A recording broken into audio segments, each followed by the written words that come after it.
नमस्कार, मेरा नाम है श्वेतिमा जम्वाल ते जम्मू दी कुड़ी दे नाम कन्नै तुस मिगी मता जानदे हो। 98.3 रेडियो मिर्ची पर हर रोज सुबह 8 से 12 का मेरा शो होता है और उसी शो ने मुझे जम्मू दी कुड़ी की पहचान भी दी। पर ये जम्मू दी कुड़ी बनने का सफर जो है ना, ये थोड़ा पहले शुरू हुआ था। मैं कहानी जरूर शेयर करना चाहगी थोड़े कन्नै।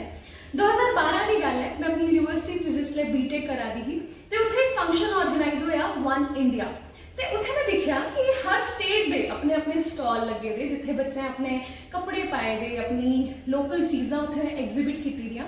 ते जम्मू कश्मीर दे स्टॉल जिसले मैं पुज्जी ते उत्थे कश्मीर दा हा, कन्नै लद्दाख दा भी एक स्टूडेंट हा ते जम्मू दा कोई नहीं हा। ते मैं कियां करियै पता कराया कि यूनिवर्सिटी च टोटल बच्चे किन्ने जम्मू कश्मीर दे, ते पता चलिया कि टोटल जम्मू दे तकरीबन 165 बच्चे हैं। तो मैं जिसने पूछा कि 165 बच्चे आज कोई भी नहीं आगे आया कि अपने जम्मू के कल्चर गी अस दसचै, तो वो मेरे आस्ते पहला शौक हा। उधरा गै मिगी लग्या कि अगर अस जम्मू वाले कुते भी जाइए, साड़ी आइडेंटिटी ऊपर अज भी एक सवाल है, तो उस सवाल जवाब च बदलना सारा अपना काम है।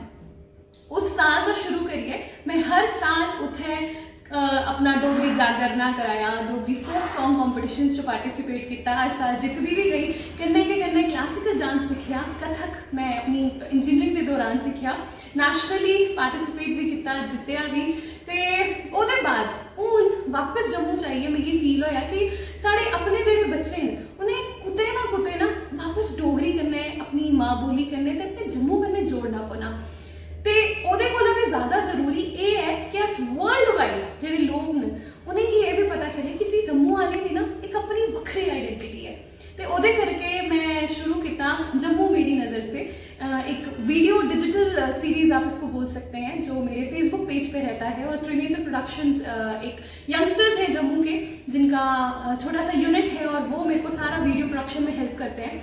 जम्मू मेरी नज़र से मतलब सी Jammu through my eyes, that is an initiative wherein I am trying to highlight and showcase how beautiful Jammu is।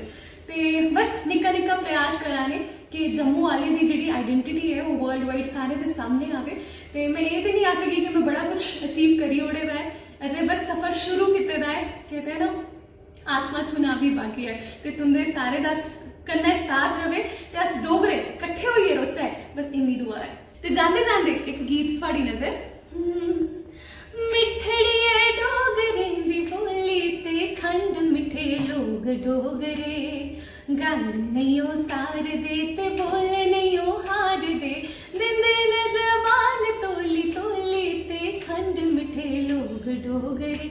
हो मिठड़िए ओए होए मिठड़िए डोगरे दी बोली ते खंड मिठे लोग डोगरे।